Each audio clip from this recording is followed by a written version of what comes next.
Les amis, 50% des footballeurs se retrouvent ruinés 5 ans après la fin de leur carrière.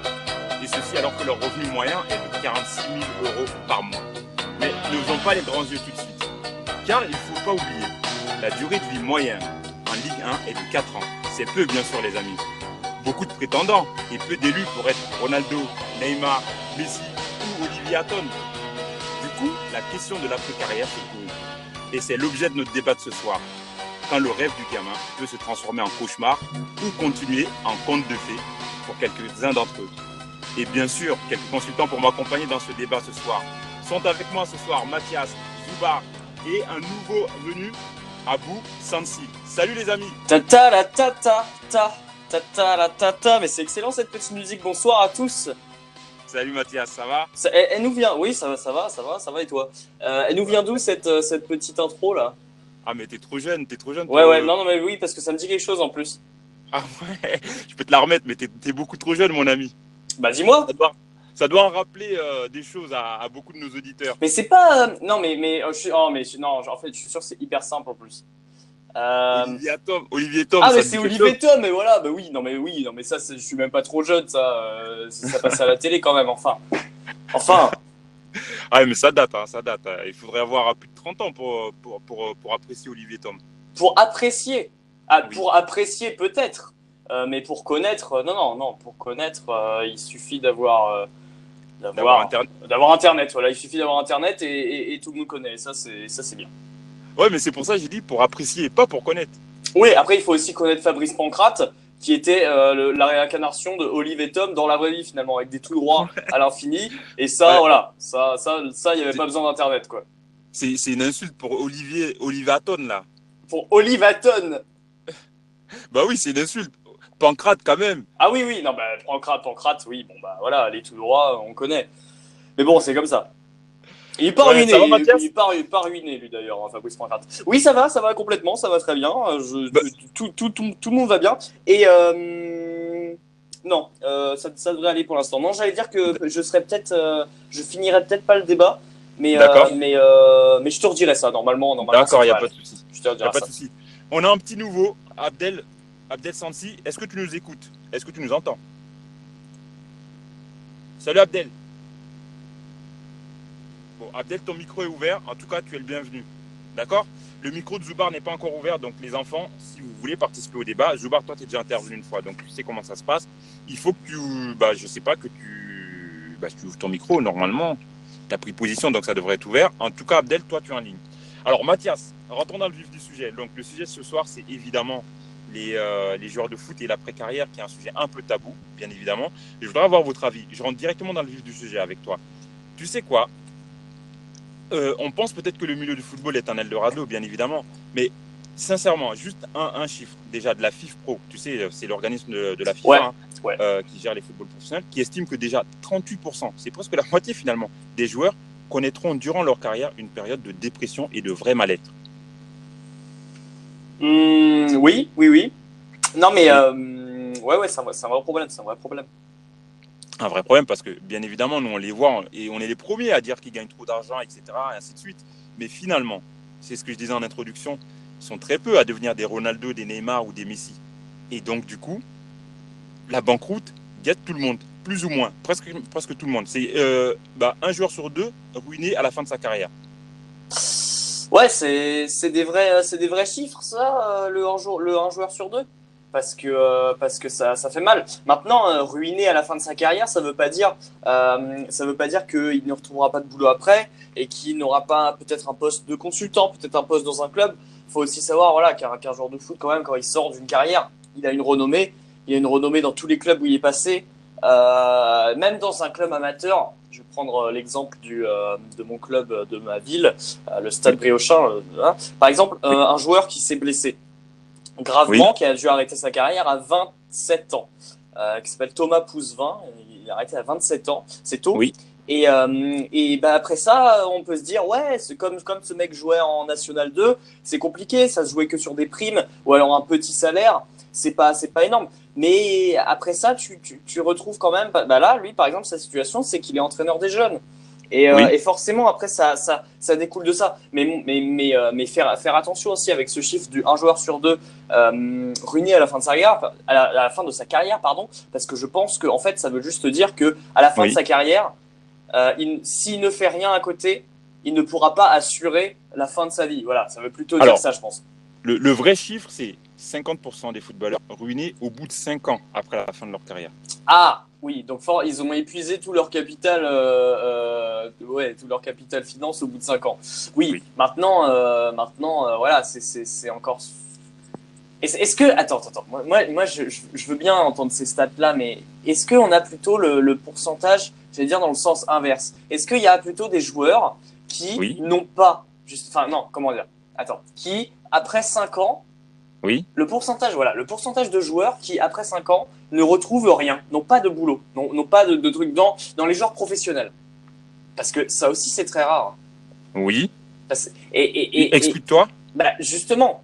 Moi, j'allais dire ça quand même, c'est que j'en reviens à mon exemple avec le joueur là de Saint-Brieuc tout à l'heure, c'est que forcément quand tu Alors sors. attends, Mathias, excuse-moi, pour compléter, là il y a en fait Abdel, c'est bizarre, mais il est titulaire, mais en même temps il est remplaçant, donc je vais quand même le faire remplacer en tant que remplaçant. Donc Abdel, si tu nous écoutes, peut-être que tu vas rentrer une deuxième fois, c'est peut-être pour ça on l'entend pas. Et on a également Alexis, un intervenant qui était intervenu il y a pas mal de temps. Alexis, je vais pas te faire rentrer tout de suite, je vais attendre encore 1-2 minutes si Zubar ne prend pas la parole, je te ferai rentrer. Je vais d'abord commencer par Abdel, d'accord? Donc Abdel, si tu nous entends, mets tes crampons et viens nous rejoindre. Oui. Non, mais je disais en gros, c'est assez rare de retrouver des joueurs qui après 5 ans, quand ils ont évolué dans le football professionnel, ne retrouvaient pas de poste ne retrouvaient pas de poste tout court, quoi. Pas au sein d'un club en tant que joueur, bien sûr, mais en tant que soit dirigeant, soit préparateur, soit quoi que qu'est-ce. Oui. Mais voilà, c'est assez rare. Et ce problème-là se pose aussi aussi et surtout dans les clubs amateurs. Et quand je dis club amateur, c'est les clubs qui font la jonction entre le professionnel et l'amateur, justement. Donc les clubs, par exemple, de national. Je sais pas, moi je te prends un club semi-pro comme Concarneau, n'importe quoi, comme Concarneau, même Quevilly, et encore Quevilly sortent de Ligue 2. Bah, ces joueurs-là, eux par contre, c'est vraiment le point d'interrogation. Parce que le club à côté ne peut pas forcément payer un salaire en tant que préparateur ou en tant que dirigeant ou ce que tu veux à côté pour le joueur. Et le joueur, lui, n'a pas assez de renommée pour avoir un poste particulier. Ouais. Bah écoute, moi j'entends ça très bien. Abdel, de toute façon, normalement ton micro est ouvert, donc là cette fois-ci tu es rentré. Si ce n'est pas le cas, pile ton application et relance-le. Et tu nous rejoins quand tu veux. Dès que tu arrives, tu nous fais un petit coucou et on te donne la parole. Alexis, je vais te faire rentrer à la place de Zubar parce que Zubar, il a mis un peu trop de temps pour intervenir. Désolé Mathias, c'est juste que le débat là, il y a plein de monde qui ont pris position. Ah mais il n'y a pas de problème. Je vais quand même faire rentrer au moins quelques-uns pour alimenter notre débat, d'accord? Oui, bien sûr. Alors, je vais faire remplacer Zubar par Alexis. Alexis, dès que tu arrives, tu nous fais un petit coucou. Et je voulais dire, alors j'ai d'autres chiffres. Mathias, je vais te faire rentrer aussi te faire toucher quelque chose assez particulier dans le monde du football et aussi qui peut ruiner les footballeurs. Ceux qui, finalement, j'ai un cas d'école avec Emmanuel Eboué, tu vois. Oui. Finalement, ça te parle, Emmanuel Eboué? Oui, complètement, oui. Voilà. Qui, à la suite d'un divorce et puis d'une gestion calamiteuse de sa propre fortune, parce que bien évidemment, ils gagnent beaucoup de thunes pendant qu'ils sont en activité, mais ne savent pas le dépenser, ou alors en tout cas ne sont pas regardants sur leurs finances. Et à la fin de leur carrière, quand ils approchent la fin de leur carrière, ils se trouvent complètement ruinés par un divorce ou par quelconque autre accident de la vie d'ailleurs. Et lui, ce cas d'école-là, c'était il y a 2 ou 3 ans où il nous disait clairement que le mec, il est quasiment à la rue, alors qu'il a fait quand même Arsenal, la Ligue des Champions, enfin tout ce que tu veux, quoi. Et un vrai cas d'école, et c'est pas le seul. Qu'est-ce que t'en penses? Alexis qui nous a rejoint. Salut Alexis. Ça va? Bonsoir. Tu vas bien? Bonsoir. Oui, très bien. Bonsoir. Alexis, est-ce que tu peux te présenter à nos éditeurs? Oui, donc moi je suis donc Alexis, j'habite à Paris, donc je suis forcément fan du PSG et et forcément je travaille dans la communication. Et je suis déjà intervenu une fois et j'ai trouvé ça bien, donc je reviens parce que le sujet je trouve très intéressant pour avoir accompagné certains joueurs de foot. Voilà, il y a quand même des choses à dire. Ah bah tu vas pouvoir nous éclairer. Moi j'ai fait exprès d'annoncer dès le début en introduction que 50% des footballeurs au bout de 5 ans sont ruinés à la fin de leur carrière. nous apporter là-dessus? Bah, effectivement, il y a, enfin pour moi, hein, mais je pense qu'on c'est un avis qui doit être partagé. Hein. Je trouve qu'il y a deux points importants, c'est le fait qu'effectivement ils savent pas anticiper la suite de leur carrière. Il faut quand même se dire que c'est des carrières hyper courtes qui peuvent être impactées par une blessure, un club, voilà, un statut dans un club qui ne se fait plus. Donc ça, on en est tous conscients. Donc il faut anticiper tout ça. Et ce qu'il y a qu'on perçoit assez mal, c'est l'entourage qui est relativement toxique. Et l'entourage, c'est quoi? Ça, à l'avocat, à la maman, au papa. Et quand l'entourage n'est pas toxique et que les mecs ont anticipé, on est quand même dans des investissements qui sont assez caricaturaux sur des choses qu'ils ne maîtrisent pas. Pourquoi? Parce qu'il y a aussi un constat qu'on peut faire, c'est que les filières sport, et notamment de foot, ne préparent certainement pas assez en continu les joueurs qui concrètement ne sont pas en âge de comprendre peut-être à ce moment-là sur la suite de leur carrière, et ça en fait c'est un risque. Donc peut-être que certains clubs qui sont assez au point doivent accompagner leurs joueurs sur ces problématiques-là de comment on fait pour épargner, comment on fait pour investir, comment on fait pour gérer la suite de sa carrière.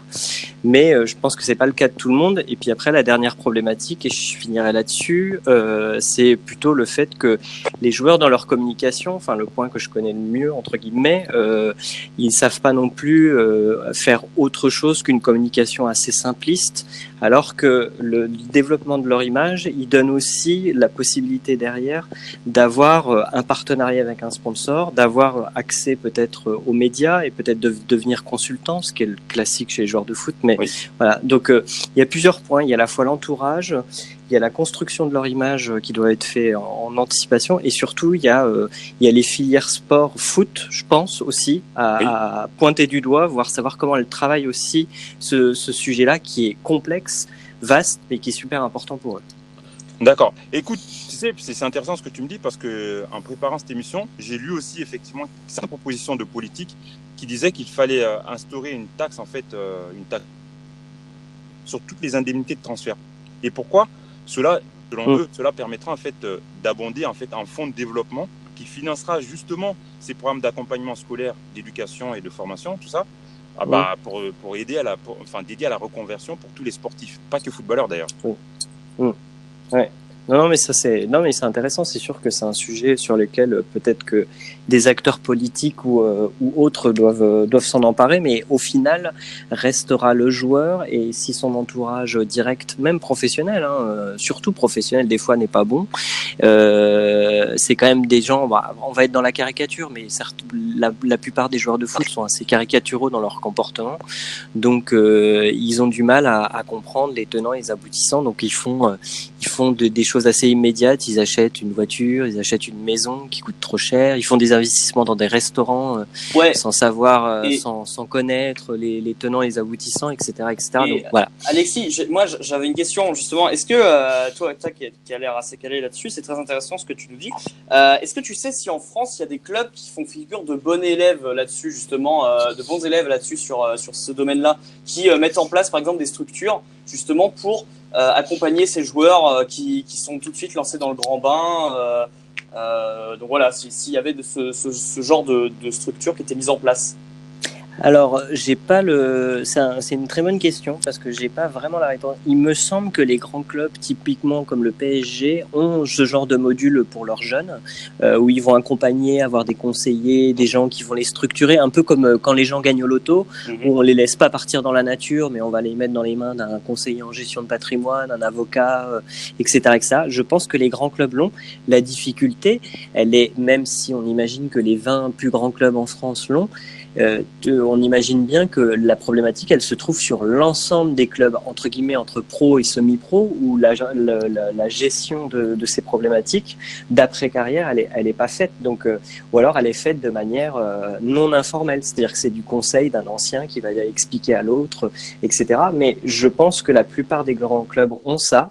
Après, pour avoir aussi connu sur l'île des gens qui intervenaient auprès des jeunes typiquement à l'époque de Eden Hazard sur l'éducation, effectivement, ils étaient.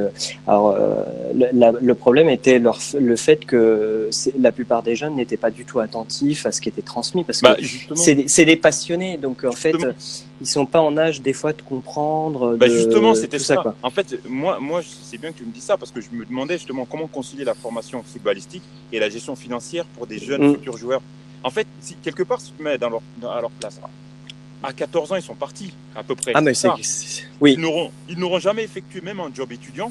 Tu vois ce que je veux dire? C'est oui. Bête, mais ça forme quand même la vie. Ils n'auront même pas eu à connaître la galère. Quand bien même ils viennent de milieux défavorisés, mais en fait, ils n'auront même jamais connu la galère, en fait, ce qui est de savoir galérer pour gagner son pain, ou même de pouvoir gérer un petit budget, ou même thésauriser. Ils ne l'ont jamais fait. À 14 ans, ah non, mais complètement. Ils gagnent des millions.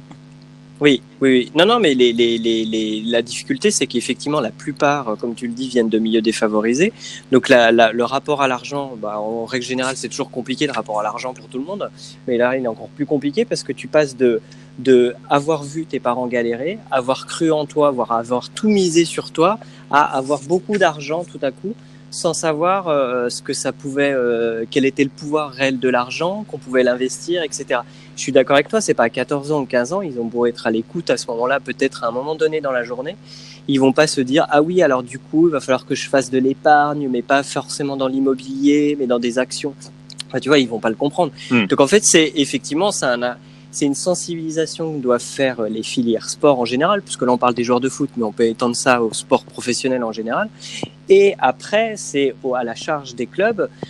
Là, c'est peut-être le pouvoir politique et en l'occurrence le ministère des Sports qui doit imposer ça, de prendre en charge l'accompagnement des jeunes joueurs de foot sur leur patrimoine et faire en sorte que ça ne parte pas en sucette, sachant qu'au final, chacun est libre de faire un peu ce qu'il veut. Et c'est ça la difficulté. Est-ce que tu m'entends éventuellement? Ah oui. C'est Abdel? C'est Abdel, en chair et en os. Oh, salut. Bonsoir Abdel. Salut Mohamed. Bon, enfin, j'ai relancé le téléphone, j'ai relancé l'application, donc on est bon. Ah, ok, super. Désolé si t'as un peu galéré pour intervenir. Il n'y a pas de souci, c'est moi qui suis désolé, enchanté. Bonjour Mathias, bonjour Alexis. Par contre, j'ai quasiment tout entendu, j'ai dû louper 1 ou 2 minutes, mais j'ai quasiment tout suivi. Donc, vas-y, tu veux intervenir sur des conneries qu'on aurait dit peut-être. Vas-y. Alors, j'ai peut-être coupé quelqu'un, je ne sais pas si c'était Alexis qui était... Non, c'est bon, j'ai terminé. Désolé, je suis arrivé un petit peu... Je suis arrivé un petit peu à l'arrache, mais désolé. Mais c'est hyper intéressant en fait. Ce que j'ai retenu déjà sur les dernières choses que je viens d'entendre. Alors Abdel, présente-toi à nos éditeurs. Voilà, exactement. Donc moi j'ai 29 ans. Il y a un gros paradoxe dans ce que moi je vois en fait dans le milieu du football. Et après vous allez comprendre pourquoi je vous parle de ça. C'est moi déjà j'accompagne certains joueurs. Je suis aux prémices vraiment de l'activité d'agent de joueur. Mais la plus grosse, 90% de mon activité aujourd'hui, c'est de l'événementiel. De l'événementiel qui est pratiquement quasiment lié à 100% sur tout ce qui est monde de la nuit, fiesta, etc. Donc c'est 90% de ce qu'on fait actuellement. Ouais, donc tu dois côtoyer des footballeurs en fait. Exactement. Donc c'est le domaine du luxe, le domaine de la, entre guillemets, c'est péjoratif, mais de la débauche et tout ce qui s'ensuit. Donc ce côté-là, cet aspect-là, je le connais en étant acteur. Je m'en cache pas. Après, c'est mon gagne-pain. Mais ça m'a aussi permis de voir concrètement comment fonctionnent pas que les footballeurs, voilà, les personnes qui gagnent très bien leur vie, et les footballeurs, c'est vraiment l'image parfaite de la personne qui gagne très bien sa vie et qui a un peu de mal après à gérer au niveau des dépenses. Et pour revenir à ce que disait Alexis, c'est vrai que moi il y a deux choses sur lesquelles je suis 100% d'accord. La première des choses, c'est l'entourage. L'entourage, c'est hyper important, primordial, et on a un gros souci aujourd'hui, c'est que les personnes qui sont censées donner de bons conseils sur la carrière d'un joueur, notamment les agents de joueurs, ça peut être les avocats, ça peut être la famille, quand ils sont compétents, puisque accompagner un joueur aujourd'hui, c'est bien beau de dire, voilà, oui, moi je vais être ton agent, on sait très bien comment ça fonctionne aujourd'hui dans le milieu du football. Encore faut-il avoir les compétences et ne pas avoir l'esprit mal placé. Parce que les chiffres que tu donnais tout à l'heure, Mohamed, oui. Il y a énormément il y a une grande majorité dans les faillites, dans les banqueroutes des footballeurs, qui sont liées en fait à de la confiance qui a été attribuée à de l'entourage du premier cercle, qui sont fait avoir en fait. Donc ça, c'est la première des choses. Donc en fait, voilà, le joueur qui gagne 150 000 euros par mois, il fait confiance à son ami restaurateur ou son ami ou l'ami d'un ami qui est censé être un gestionnaire de patrimoine qui lui a fait faire des placements qui étaient douteux. Lui, il voit rien, il connaît rien. Et ce qui va arriver en fait avec des collisions d'intérêts avec les proches en fait. C'est exactement ça. C'est exactement ça. Du coup, ouais, la question de qui est-ce qui va accompagner le joueur et la confiance qu'il va avoir envers les personnes qui vont l'accompagner, elle est primordiale. Or, le problème qui se pose aujourd'hui, et moi je pense que c'est, je le vois hein, avec les parents quand je les rencontre, ou les frères, les sœurs, encore une fois, c'est l'entourage du premier cercle, c'est qu'il y a une grosse paranoïa en fait envers les personnes qui sont censées venir attribuer ou donner un coup de main en fait aux joueurs. Ce qui fait que le joueur il se retrouve à quoi? En se disant non, lui c'est un agent de joueur, il est là pour me pomper mon argent, je vais pas lui faire confiance, ou lui c'est un avocat, il est là pour me pomper mon argent, je vais faire confiance à mon frère, ou à mon père, ou à mon cousin. Le problème encore une fois, c'est que je reviens sur une chose, c'est que sans compétence, on n'arrive à rien dans le football, que ce soit sportivement, sur l'après-carrière, sur les investissements, puisque c'est une grosse question aujourd'hui qui doit être posée, et c'est un sujet qui est complètement tabou aujourd'hui. Ça commence à s'ouvrir un petit peu. Moi, je vous conseille, juste avant que j'oublie, un documentaire qui est magnifique, vraiment. Je parle à tous ceux qui écoutent, et les intervenants et les personnes qui écoutent. C'est un reportage qui a été fait sur la chaîne L'Équipe, qui s'appelle L'après-saison. Et justement, sur ce reportage, ils abordent sur trois footballeurs, dont Florent Balmont, je sais plus c'était qui les deux autres joueurs, je crois qu'il y avait Rémi Vercoute, je sais plus. Et là, on entre vraiment dans le vif du sujet. Et chacun a son histoire. Et chacun, en fait, s'est fait avoir à sa manière. Après, le deuxième problème qui se pose, encore une fois, je rejoins Alexis là-dessus, c'est que les joueurs, ils sont pas formés sur ça. Oui. Le joueur, il arrive à 18 ans ou à 19 ans, dans le meilleur des cas, il signe un contrat professionnel. Je vais te donner un exemple tout bête. Hein. Il y a beaucoup d'éléments qui rentrent en compte. Là, on parle des dépenses, le fait de ne pas savoir gérer son argent, mais il y a plein d'autres éléments qui rentrent en compte. Le joueur, il arrive à 18-19 ans. Allez, on va prendre un exemple de joueur qui a 20 ans. 20 ans, 21 ans, il signe son premier contrat pro. Il a une progression linéaire, une progression basique. Les chiffres que tu donnais tout à l'heure, Mohamed, c'est exactement ça. C'est que moi, une carrière, je crois que c'est entre 4 et 6 ans, une moyenne, en France, du moins. Ouais. Le joueur, il n'est pas préparé à ça. Le joueur, il arrive à 19, 20 ans. Oui. Il commence à gagner, je vais te prendre un exemple, hein, je sais pas, on va rester sur des revenus moyens, je vais pas partir sur les revenus des joueurs du PSG. Je sais pas, il va gagner peut-être 30, 40, je sais pas, 50 000 euros par mois. Il y a un système d'imposition qui est très spécifique en France, donc les joueurs, ils sont pas préparés à ça. Il y a la dépense, donc le joueur, à la fin de sa carrière, moi j'ai rencontré énormément de joueurs qui à la fin de leur carrière m'ont dit la vérité, moi en boîte de nuit le week-end, je casquais 10-15 000 euros. Et c'est véridique. Ouais. Et c'est la vérité. C'est comme ça que ça fonctionne. Ouais. Et du coup, ils arrivent à la fin de leur carrière. Le gros problème qui se pose, c'est que aucun placement. Ils sont obligés de faire confiance effectivement à des professionnels. Mais à la fin de leur carrière, c'est plus réparer les pots cassés que d'avoir anticipé. Et ils se retrouvent à faire quoi? À faire n'importe quoi puisqu'ils n'ont pas les compétences pour. Ils ont mis leur vie au football. Leur vie à l'entrepreneuriat au droit ou à la finance. Et justement, donc ça devient très complexe après de pouvoir réparer les pots cassés à partir du moment où l'anticipation et la gestion de la carrière, quand je parle de la carrière, c'est surtout sur les placements, sur le financement, sur le fait de pouvoir gagner de l'argent autrement que sur le football, les placements sur le patrimoine, etc. etc. S'il n'y a pas d'anticipation dès le début de la carrière professionnelle, c'est compliqué. Alors, et justement, attends Mohamed, j'avais une petite question pour Alexis et Abdel qui pourront m'aiguiller là-dessus. On connaît donc la proximité entre les joueurs et les agents qui ont ces derniers parfois une fonction un peu de parents, de nouveaux parents, de deuxièmes parents dans les familles un petit peu défavorisées. Donc ce sont. Allô. Oui, on t'entend. On t'entend très bien. Donc voilà. C'était pour Mathias là, non? C'était Mathias qui devait prendre la main. Mathias, là, je vous posais une question. Ah ouais, j'entends rien en fait. T'entends pas? T'entends pas Mathias? Ah non, je l'entends pas du tout. Ok, nous on l'entend bien. C'est vrai. C'est pas grave, je vais. Le traducteur de la question de Mathias. Vas-y Mathias. Les éditeurs. Il n'y a pas de souci. Très bien. Je vais le faire un petit peu simplement du coup, mais je vais m'adresser à Alexis et cette fois un petit peu. Mais donc du coup, moi je disais, on connaît la proximité entre les joueurs et les agents qui ont parfois ces derniers une fonction de parents, nouveaux parents. Ouais. Donc ce sont ceux qui les conseillent dans leur choix de carrière, dans leur choix dans l'appréhension finalement de leur métier. Ouais. Et moi la question que j'avais, c'était quel est le rapport justement à la fin de la carrière entre un joueur qui vient de terminer sa carrière, quel est le rapport entre donc ce joueur et son agent? Alors- qui est parce qu'à voilà, donc à la fin de sa carrière, il est lâché comme ça avec sa fortune, avec son image. Quel rapport il a avec son agent qui l'a conseillé pendant 10 à 15 ans? Alors, je fais le traducteur hein, pour Abdel aussi qui nous écoute et pour nos auditeurs. Donc, la question de Mathias pour Alexis et Abdel, du coup, c'est de dire, à la fin de carrière du joueur, quel rapport garde-t-il avec ceux qui l'auront accompagné comme agent, par exemple? Mais attends, Mohamed, on m'entend pas là Si, moi je t'entends. Moi, je t'entends. Ah, très bien, ok. non, Je t'entends également. Je laisse la C'est Abdel qui a un problème la parole. aujourd'hui, c'est pas toi, Mathias. Ok. Moi, Alexis, je l'entends bien, mais Mathias, je l'entends pas. Ah. Mais par contre, tout le monde t'entend, Abdel. Bon, c'est l'essentiel.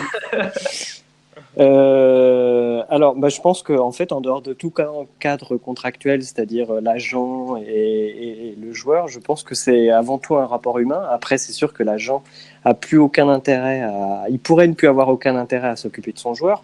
Quoique, j'imagine que ça se trouve, des agents font les intermédiaires ou les rapporteurs d'affaires, peut-être, avec d'autres, justement, des médias, des marques, etc. Donc, il y a peut-être un intérêt encore financier. Après, je pense que c'est dans le rapport Kitis. Et comme le disait Abdel, c'est ça, non que je ne me trompe pas de prénom. Ouais, Abdel. La problématique, c'est la perception qu'un joueur peut avoir de ce genre d'entourage. Comme il n'a pas construit, comme il n'est pas assez mûr, et puis il n'a pas assez construit, c'est quelque part, sa culture autour du monde du football, finalement, il a une perception extrêmement mauvaise. Alors, si ça se passe pas bien, il va, dans le cours de sa carrière, je pense qu'une fois que ça sera fini, il aura peut-être tendance à le jeter, c'est ce qu'on voit, ou l'agent aura tendance à abandonner parce qu'il va passer à autre chose et que c'est plus rentable. Donc, c'est encore plus difficile. C'est des gens qui sont pris, adulés, lâchés, etc. Donc, en plus, ils sont pas construits. Donc, même mentalement, ils le sont pas des fois. Donc, voilà, je pense que c'est encore plus, ça rajoute encore plus de problèmes aux problèmes qu'on souligne ensemble. En tout cas. Et les amis, moi je voulais prendre un cas particulier. Vous en avez peut-être entendu parler. Mathieu Flamini. Parce que quelquefois on est en train de dire là qu'ils se plantent tous. Ouais. Mais Mathieu Flamini, il y a 2-3 ans, il avait fait le buzz en disant qu'il était certainement le footballeur le plus riche ici sur la planète. Alors Mathieu Flamini, pour ceux qui ne connaissent pas, c'est un joueur français qui a joué à Arsenal et qui a fini sa carrière en Espagne. Je ne sais plus si c'était Retafe ou enfin un truc comme ça. Enfin bon, bref, un petit club quoi. Et qui a investi dans une entreprise qui s'appelle GF Biochimical. Oui. Ouais, tu dois connaître Alexis certainement. Oui. Donc qui fabrique, je crois, des substituts au pétrole. Enfin, en tout cas, c'est l'objectif. Et lui, évidemment, cette boîte-là aujourd'hui a un potentiel énorme, quelques milliards d'euros. Bon, je pense que les statistiques, les chiffres étaient un peu exagérés en disant que c'était du monde. Mais quelque part, voilà, il y a des cas de figure quand même où finalement des joueurs heureusement ou pas investissent plutôt bien et dès le début. Oui. Ah non, mais c'est évident. Mais tu vois, en fait, il suffit de pas, entre guillemets, j'ai envie de dire, il suffit de pas grand-chose. Il suffit de s'enlever le côté caricatural de l'investissement immobilier, l'investissement dans un restaurant. Il suffit de pas subir, parce qu'on parle de la pression de l'entourage, mais pourquoi les mecs ils vont claquer 15 000 balles dans une soirée en boîte de nuit? Pourquoi ils vont acheter des grosses voitures?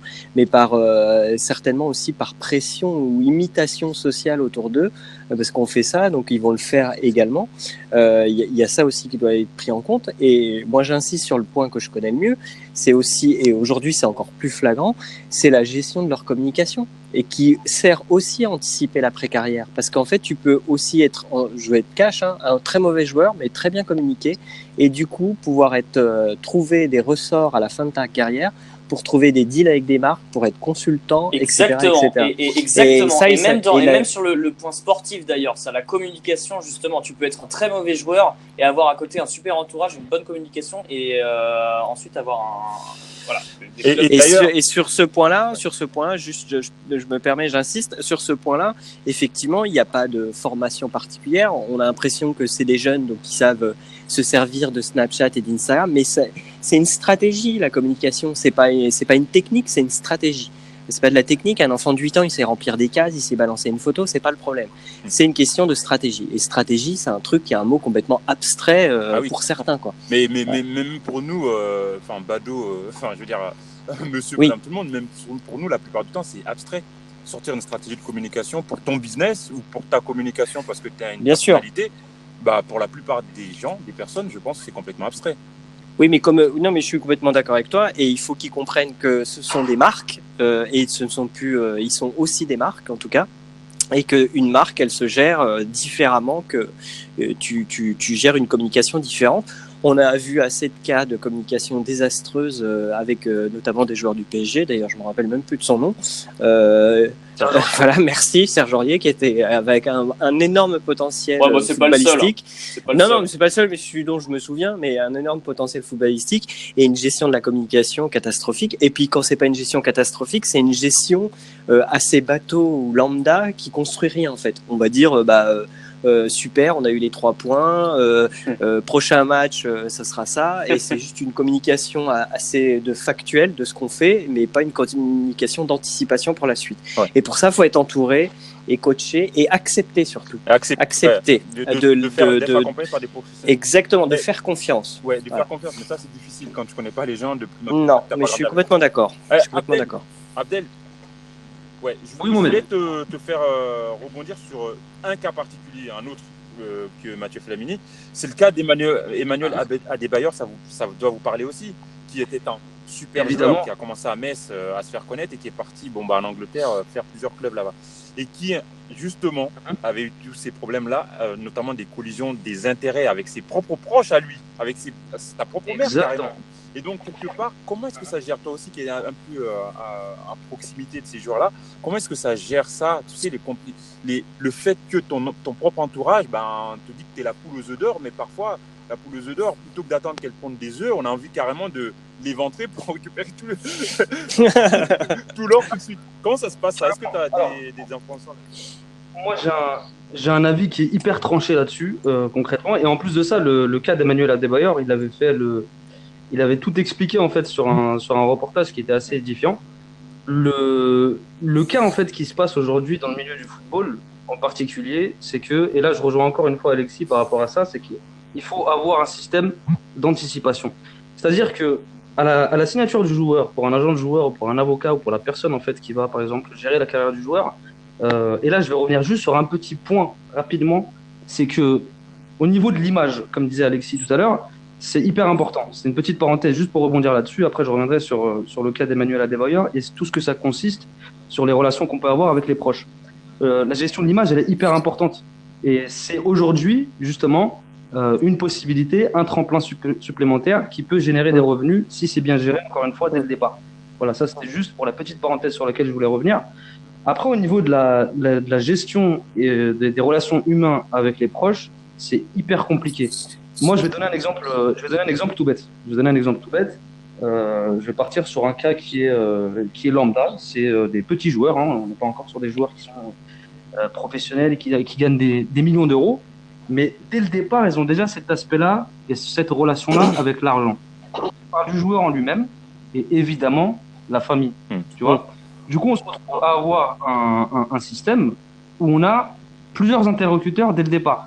Donc, l'agent, à la signature, donc voilà, il va lui proposer, moi, je peux gérer ta carrière aujourd'hui. J'ai un plan de carrière pour toi. Je te propose ci, ça, un premier club. Voilà comment je perçois ta carrière sur du long terme. Parce que moi, je travaille que sur du long terme. Ça va être, voilà, moi, je te vois bien confirmé en Ligue 2 pour 1 ou 2 saisons, pour ensuite pouvoir faire valoriser ton expérience en Ligue 2 et essayer de taper un peu plus haut, etc., etc. Le problème aujourd'hui, c'est que la famille, même les parents, et moi, je leur dis en face, je leur dis de manière hyper transparente, c'est que c'est des gens qui ne connaissent absolument rien au football et à la carrière d'un joueur et tout l'aspect financier qui rôde autour.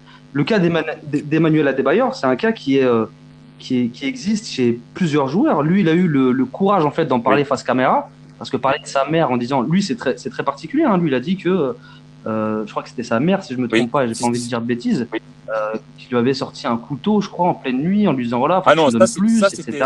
Je crois, ses propres frères chez lui. Ou ses propres frères, en tout cas, c'était de la famille proche. Mais c'est quelque chose qui existe énormément. Et du coup, en fait, ce qui se passe, c'est que on se met en porte-à-faux. Donc, l'agent de joueur ou l'avocat, il devient en fait une problématique. Donc, on peut pas avoir à la fois l'avocat et l'agent de joueur qui donnent des conseils sur la carrière du joueur et sur, par exemple, la gestion du patrimoine, la gestion de la finance, la gestion de l'image, et en même temps la famille proche qui va aussi donner son avis là-dessus. Ça rentre en collision, ils sont pas du tout sur les mêmes longueurs d'onde. ils sont pas du tout sur les mêmes longueurs d'onde. Du coup, moi, je prends mon exemple à moi, d'accord, avec toute humilité et voilà, encore une fois, c'est des petits joueurs, mais c'est hyper important parce que au lancement de la carrière, voir comment ils réfléchissent et comment la famille réfléchit, c'est hyper important. C'est de leur dire dès le départ, moi, je veux absolument pas que la mère, le père, les frères et les sœurs du joueur s'impliquent ou viennent, par exemple, donner un avis contraire à ce que moi je vais donner. Après ça, c'est du droit. Après, sur les contrats, c'est hyper bien rédigé. On a la chance d'être dans un pays de droit où les contrats, voilà, à partir du moment où ils sont très bien rédigés, ça permet d'éviter énormément de problèmes. Mais la famille aujourd'hui, c'est un problème pour le joueur, on va pas se mentir. La famille aujourd'hui, avec la paranoïa des agents de joueurs, etc., c'est une problématique. Donc il y a la problématique dès le départ de se dire, je vais pas faire confiance à cette personne-là. Moi, mon frère, il va gérer ma carrière. Et ensuite, au bout de 2 ans, 3 ans, il se passe des problèmes qu'on a, comme avec Emmanuel Adebayor. Je vais donner un deuxième exemple. Ça va peut-être pas vous parler. Parle bien dans le micro, Alexis. Abdel, plutôt. Parle bien dans le micro, parce que des fois, c'est un peu loin. Ouais.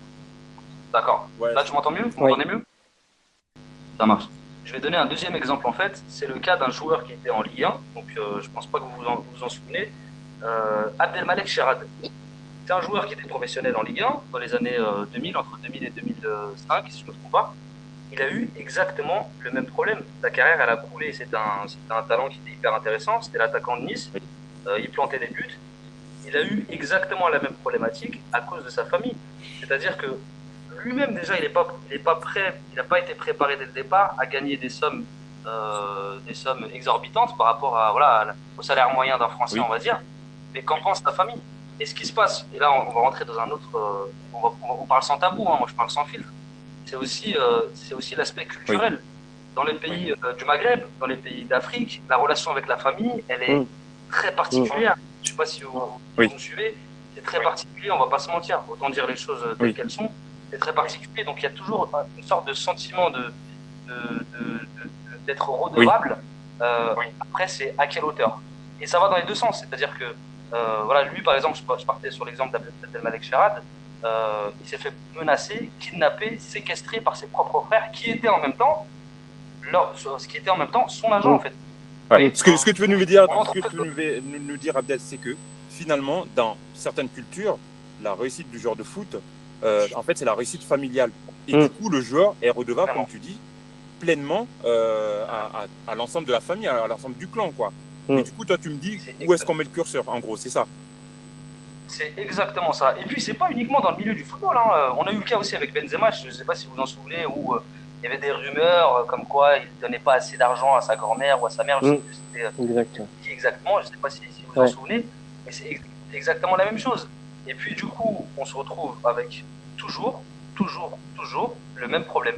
Mais c'est pas uniquement dans le milieu du football. Aujourd'hui, tu peux être un enfant, entre guillemets, d'une famille, je prends un exemple de 4 enfants ou de 5 enfants, que tu réussisses dans le milieu du football ou dans un autre domaine, dans l'entrepreneuriat ou dans un autre sport ou même dans les études, tu commences à gagner très bien ta vie, effectivement, il y a cette question-là qui se pose et elle est accentuée dans certaines cultures, c'est une vérité, il faut le dire, il ne faut pas avoir peur de le dire, et ça pose problème ensuite par rapport à la gestion de la carrière du joueur. Et en règle générale, Adebayor, il s'en est bien sorti parce qu'il a coupé court avec sa famille, parce qu'il voyait que ses intérêts ils étaient mis en danger par rapport à son salaire, par rapport à son pain, concrètement.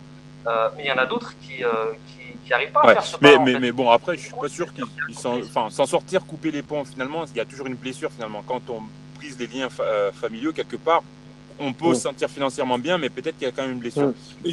Attention, moi, je parle toujours sur l'aspect carrière. Moi, la carrière, je la mets au-dessus de tout le monde. C'est normal, en fait. Si tu parles aujourd'hui avec un joueur de foot qui va te dire « Moi, ma carrière, elle est importante, c'est moi ou ma famille ». Tu vois, tu te retrouves. Et ça aussi, c'est problématique. Toi, tu n'es pas là en tant qu'agent de joueur. C'est très compliqué de devoir trancher par rapport à ça. Mais si on me dit aujourd'hui, moi, je suis extérieur à ta famille, je suis un agent, je suis extérieur à ta famille, j'ai pas de relation de sang avec ta famille. Si tu me dis, je dois jeter un œil et garder un œil sur ta carrière et sur ton patrimoine et pour que tout ceci fleurisse pendant et après ta carrière, évidemment que je vais te donner des conseils qui vont peut-être pas te plaire, qui vont peut-être pas plaire à un certain nombre de personnes, Mais la finalité, c'est que Autant- moi, j'aurais rempli ma part de contrat et que ta carrière, elle aurait été correcte du début Alors, jusqu'à je la veux fin. avoir ton avis là-dessus, Mathias. Ouais.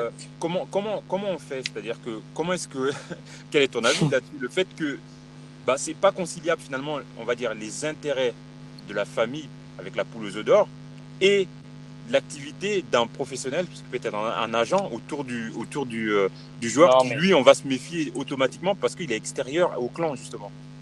Le truc, c'est que moi, j'ai retenu quelque chose que je sais plus si c'est Alexis ou Abdel qui l'a dit en début de débat, mais j'ai retenu quelque chose.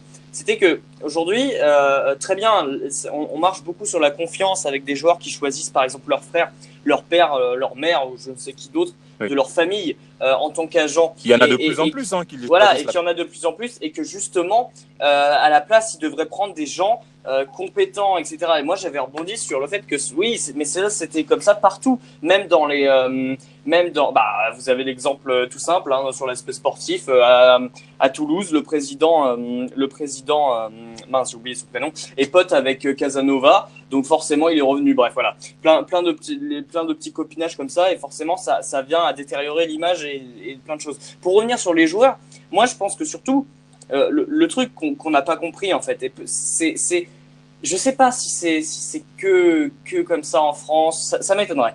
Mais il y a peut-être un truc qu'on n'a pas compris, c'est qu'aujourd'hui un agent, il est quand même payé pour faire ce qu'il fait. Il est payé pour son boulot et l'importance que de la famille derrière, elle peut avoir son avis, Oui. elle peut parler. Ouais. Sauf que c'est aussi de la, j'allais dire la faute du joueur, mais pas tellement parce que c'est bénin en fait. Avec l'arrivée de joueurs comme ça, voilà, qui donnent beaucoup d'importance à leur famille, comme disait Abdel, voilà, les joueurs d'origine maghrébine qui ont un rapport particulier avec la famille, Oui. bah forcément ils vont placer ces gens-là avec un système de confiance au-dessus de leurs agents, au-dessus Oui. des gens qui sont diplômés Oui. pour gérer leur carrière. Mm. Et ça, c'est un gros problème. Mais maintenant, on peut pas leur retirer ça, c'est ça le truc. Et soit on fait un gros travail de fond là-dessus dans les clubs, dans les institutions pour leur apprendre tout ça. Mm. Mais moi, je pense que justement, on retourne tout le temps sur nos pas parce que même si on travaille là-dessus avec les joueurs, on va arriver à devoir en parler de plus en plus tôt Oui. avec des gens qui, quand ils seront tellement jeunes, qui comprendront même pas que la famille et l'agent, qu'est-ce que c'est. Enfin, Ouais, voilà. c'est clair. Et en fait, on est dans un tourbillon de j'allais être vulgaire, j'allais dire dans un tourbillon de merde, mais non, quand même pas. Mais- Mais on est dans un tourbillon de problèmes et si on trouve une solution à quelque chose, il y aura forcément un problème derrière. Alors, attends. Non, mais il y a peut-être une solution. Je puis me permettre, non? Ouais. Alexis, toi, excuse-moi, je Ouais, voulais vas-y. t'interroger justement sur un point particulier. Toi qui es dedans dans la gestion finalement de l'image des joueurs, Oui. tu les connais plutôt bien.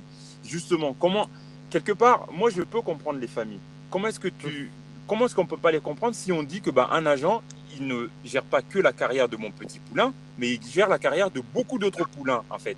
Donc quelque part, comment est-ce que tu veux que je lui fasse confiance, moi, à être un père d'un super joueur à en devenir, Mbappé par exemple? Comment tu veux que je fasse confiance à l'agent qui aime voir, tiens, je vais gérer la carrière de ton fils, alors que derrière, il en a 10 autres ou 20 autres à gérer? Comment est-ce que tu veux que je lui dise, voilà, tu vois où je veux en venir ou pas? Non, mais c'est sûr qu'il y a une crise de confiance énorme. Et puis, si on extrapole le truc, il y a une crise de confiance en général, puisque même si on prend un sujet d'actualité avec une couleur très vive en ce moment, etc., vous voyez de quoi je parle, On voit avec des gilets, etc., il y a une crise de confiance. Une crise de confiance liée sur les politiques, une crise de confiance liée aux médias. Et finalement, en fait, d'autres milieux, parce qu'on parlait du foot, mais dans la musique, c'est exactement pareil. Moi, c'est un autre milieu que je connais.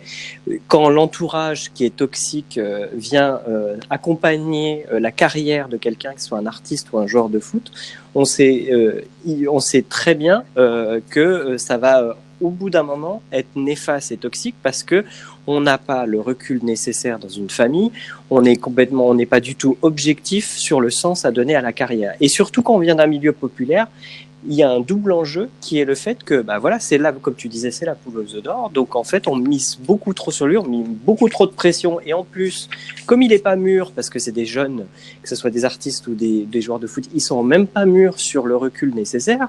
Donc, c'est extrêmement compliqué. Je pense, par contre, donc, en fait, on peut prendre ta question dans tous les sens. On trouve après une solution comme ça.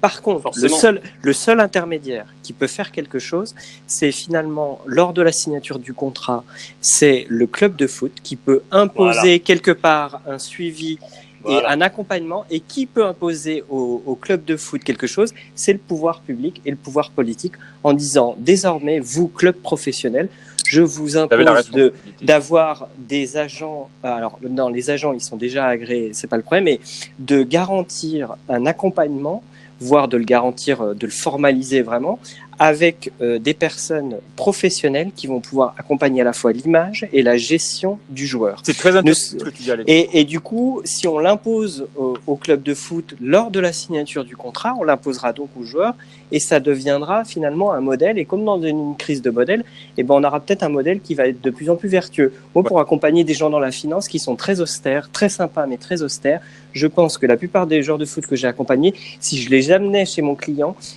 et qu'ils déposaient leur argent, alors ça a l'air inodore et incolore ce qu'ils vont leur proposer, mais le mec, dans 5, 10, 15 ou 20 ans, il sera très content d'avoir un jour franchise bureau et d'avoir dit ok, je te donne une part de mon argent parce que ça va me faire des petits. Et ça, c'est pas de la gestion immobilière, c'est pas de l'achat de voiture, etc. Donc imposons aussi, faisons en sorte d'imposer au club de foot d'avoir des personnes agrémentées au-delà des agents, qui sont des gestionnaires de patrimoine agrémentés auprès des clubs, qui sont des avocats agrémentés auprès des clubs, et d'imposer un module de suivi sur la gestion de leur carrière. C'est très intéressant ce que tu dis, Alexis. D'ailleurs, je me suis permis de rajouter 5 minutes. Il nous reste encore 3 minutes, les enfants, et on conclura. Mais ça va un peu dans le sens de ce que je disais tout à l'heure. C'est évidemment que des politiques maintenant se mêlent un petit peu de ça. Tu sais, quand ils nous sortent des histoires de imposer les 1% de taxation sur les indemnités de transfert, ça va dans le sens là aussi. C'est pour aussi préparer un fonds précis pour accompagner les jeunes joueurs, mais aussi les joueurs en fin de carrière. Et Et je pense que l'acteur du milieu, justement, qui peut faire la transition pour éviter... c'est le club. C'est le club. Et le club, et au club, c'est j'ai envie de dire, c'est au pouvoir politique, donc à l'ensemble quelque part de la société, d'imposer au club de faire ce genre de choses, au club professionnel en l'occurrence, d'avoir des accompagnants agréés, etc., etc. Comme ça, les joueurs, quelque part, ils sont dans un cycle où ils sont obligés d'être accompagnés, et on fait un état de leur patrimoine et on leur donne des bons conseils, comme les gagnants du joueur du loto. Oui. C'est exactement la même chose pour qu'après, ça se passe un peu mieux. Et comme tu le disais, moi je conclurai là-dessus, c'est que effectivement, combien d'appelés et combien d'élus au final? Combien il y en a qui ratent leur carrière pour une blessure, pour une image catastrophique, parce qu'ils sont pas assez bons, etc. Allez, on va donner le mot de la fin. Mais attends, j'ai une question. Moi, j'ai une question. Et c'est une question un petit peu manichéenne, finalement. Parce que, est-ce qu'aujourd'hui, je me suis fait mon avis quand je vous ai entendu parler. C'était très intéressant, d'ailleurs. Merci à vous deux. Je vais vous demander votre Twitter, si vous l'avez après, ou un moyen de pouvoir vous parler. Alors attends, ils vont le dire tout de suite. Alexis et Abdel, est-ce que vous pouvez donner vos tweets, s'il vous plaît, aux auditeurs et amateurs? Alors moi, je suis plus soit sur Facebook, soit sur LinkedIn, au choix. LinkedIn, s'il te plaît, Abdel. Le LinkedIn, alors comment je peux t'envoyer je vais te donner le nom de famille directement, mais il faudrait que tu notes. Là, je note. Alors, c'est Mohamed avec 2 M, plus loin SBA. Ok, SBA, ouais. Plus loin, Abdel Baki, ABDEL. Ok. BAKI. BAKI, ok. Très bien. Et Alexis, rapidement mon compte Twitter, en même temps, si j'avais pas Twitter, je ferais pas ce métier. Alors, MyBoxon, donc My, M-Y, en petit, et Boxon, B-O-X-S-O-N-S. Même si tu écris tout en petit ou en grand, tu vas retrouver. Très bien. Et du coup pour revenir rapidement, je trouve ça hyper important. Je suis désolé de couper, mais je trouve ça hyper important. Ça va sortir un petit peu du cadre. Alors, il nous reste très peu de temps, il nous reste 1 minute 30, les enfants. Très rapidement, très rapidement, j'essaie de faire le plus vite possible. Pour moi, en fait, un joueur de foot, malheureusement, et ça, il y a énormément d'exemples qu'on peut citer, il va faire confiance. Il ne faut pas que le joueur, à partir du moment où le joueur de foot se dit, la personne que j'ai en face de moi, cet agent de joueur, par exemple, il vient d'arriver dans le domaine, il vient d'arriver dans le circuit, et je sais, et je pense qu'Alexis le sait aussi, ô combien il est difficile pour un agent de joueur qui vient d'arriver dans le circuit, qui vient d'obtenir sa licence par exemple, de réellement vivre de son métier. Ça, je pense qu'on est tous d'accord là-dessus. Sauf qu'aujourd'hui, un joueur de foot, il faut pas, à partir du moment où il se dit que la personne qui est en face de lui, elle dépend finalement du joueur pour gagner de l'argent, c'est psychologique. Il y a un effet psychologique en fait qui se déclenche dans le cerveau du joueur. Et même la famille, et puis ils vont se dire, non mais attends, il m'attend moi, Oui. en gros, je vais parler de manière crue pour gagner de l'argent en fait. Il va gagner de l'argent sur moi ce mec. Alors que, et ça existe partout, alors qu'un agent qui a déjà de la bouteille, ou un entrepreneur qui a déjà fait de l'argent ailleurs sur d'autres domaines, qui attend pas en fait ce joueur-là pour créer par exemple son patrimoine ou de la richesse ou pour gagner de l'argent, il sera plus respecté en fait. C'est malheureux, c'est triste à dire, mais ça se passe exactement de cette manière-là. Le joueur, il va pas te regarder de la même manière si tu as déjà une société de je ne sais quoi, je vais dire n'importe quoi, qui fait tel chiffre d'affaires annuel. Tu auras une crédibilité, même si tu les as pas fait dans le milieu du football, qui sera qui sera beaucoup plus forte qu'un agent de joueur qui vient d'arriver dans le métier. Donc on va pas te regarder de la même manière, puisque le joueur ne va pas se dire ah ouais bah attends, il m'attend moi pour que moi je puisse le refiler en fait 10 ou 15% de mon transfert ou de mon salaire ou des droits à l'image, etc. Donc il y a un effet psychologique qui se procure par rapport au fait que selon la puissance, c'est qui dépend de qui en fait. Qui dépend. Voilà, c'est exactement ça. C'est malheureux, mais c'est comme ça que ça fonctionne. Mais du coup, moi, je vais rebondir sur ma question maniguette justement de tout à l'heure, parce que ce qu'on peut résumer, c'est quand même que c'est soit tout bon, soit mauvais, soit tout mauvais. Et justement, l'intérêt du club et ce qu'on fait peut-être pas assez, je pense en France aujourd'hui, c'est qu'il doit trouver la bonne formule. Donc, on l'a bien compris entre la carrière du joueur justement, l'aspect sportif et l'accompagnement avec l'agent bien évidemment. Et du coup, moi, en fait, ma question elle est très simple, c'est que en fait aujourd'hui, on a l'exemple de joueurs qui ont une carrière. Quand je dis carrière, j'entends par là argent, le club, l'image et la réussite, mais qui sont mal accompagnés. Alors attends, on va le faire autrement. Est-ce que vous préférez un joueur qui a une carrière, qui est mal accompagné, ou alors un joueur qui n'a pas de carrière justement, mais qui est bien accompagné?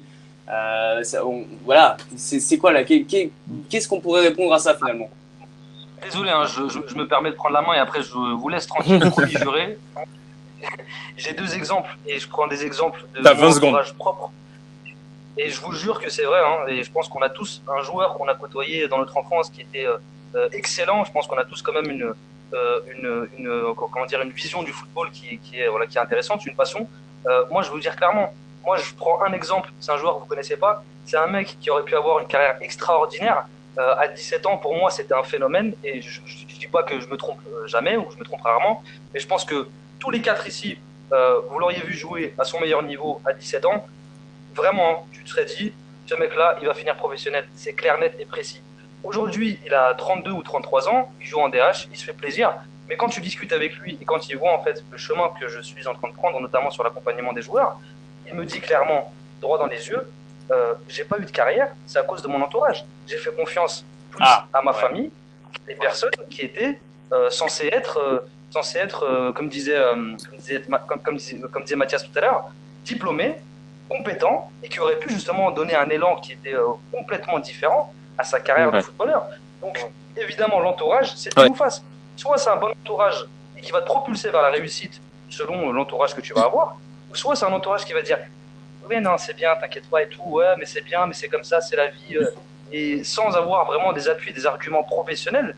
Et puis à partir de là, tu te retrouves à 24-25 ans sans avoir de club intéressant. Et sans mais avoir le truc, c'est que l'argument professionnel pour un entourage, c'est l'argent. C'est l'argent. Bah oui, c'est évident. Et du coup, et forcément, dès que ça touche à l'argent, après ça devient mauvais et ça revient sur l'entourage et c'est un mauvais entourage. Donc ouais. Mathias, je vais vous dire, je conclue, promis. Moi, je vous dis une chose. Vraiment, la troisième conclusion d'Abdel. Désolé parce que c'est hyper important, sinon après. Ce qui est surtout encore une fois, je repars sur les milieux populaires. Je vous jure que c'est vrai. Hein.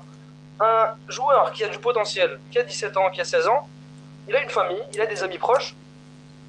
Ses amis proches préféreraient que ce joueur-là n'ait pas de carrière dans le fond, on rentre vraiment là dans la psychologie de chacun. Ils préféraient qu'il n'ait pas de carrière, et il y a une certaine jalousie qui s'exerce. Donc ils vont jamais lui donner les bons conseils en vérité. Vous voyez ce que je veux dire? Ils n'ont pas les vrais conseils qui lui permettront justement d'avoir une carrière digne de ce nom ou digne de ce qu'il mérite par rapport à ça s'appelle la jalousie et ça existe dans toutes les strates de la société. C'est pas particulier au foot. ça existe, mais c'est c'est encore plus accentué dans le milieu du football et c'est Partout il y a malheureux. l'argent. Merci les amis, vraiment c'était très très intéressant aujourd'hui le débat. Et sincèrement, bravo à vous Alexis, Abdel, vous nous avez très très bien éclairé. Ouais. Mathias, on ne le dit pas, mais Ouais. c'est toujours pareil, tes interventions sont parfaites. Non, mais là vraiment, Merci à vous. là vraiment, Abdel et Alexis, ça fait très plaisir, Ouais. vraiment. Merci vraiment pour vos Merci. éclairages. Moi, je finirai juste par une statistique aussi que j'ai récupérée en préparant cette émission, en disant que, évidemment, aujourd'hui, le taux de chômage, parce qu'on parle beaucoup du taux de chômage dans la Oui, société où il y a à peu près exactement. 10%, et ben, le taux de chômage dépasse 15% dans le milieu du football professionnel en France. Voilà. Et que chaque Pardon. année, Ah ouais. pendant le mercato estival, il y a 25% des joueurs qui commencent la saison sans contrat. Non mais Donc, c'est c'est vrai que vraiment un secteur précaire au final. c'est vrai que ça c'est en plus une stat qu'on n'a pas assez. Le pourcentage de chômeurs dans le football. Non mais c'est vrai en plus. Ça peut. Voilà. C'est con mais on n'y fait pas attention à Et ça. c'est plus de 15%. Et il y a à peu près un quart des joueurs qui n'ont pas de club en début de saison. Voilà. Merci à vous. Je vous souhaite une Merci. bonne nuit. On se retrouve très bientôt pour d'autres débats enflammés ou en tout cas très instructifs sur Blabla Foot. Et puis, n'hésitez pas à revenir et partager la bonne parole autour de vous. Merci. Bonsoir. Bonne soirée à tous. Bonsoir à tous. Salut. Merci. Ciao. Ciao, ciao.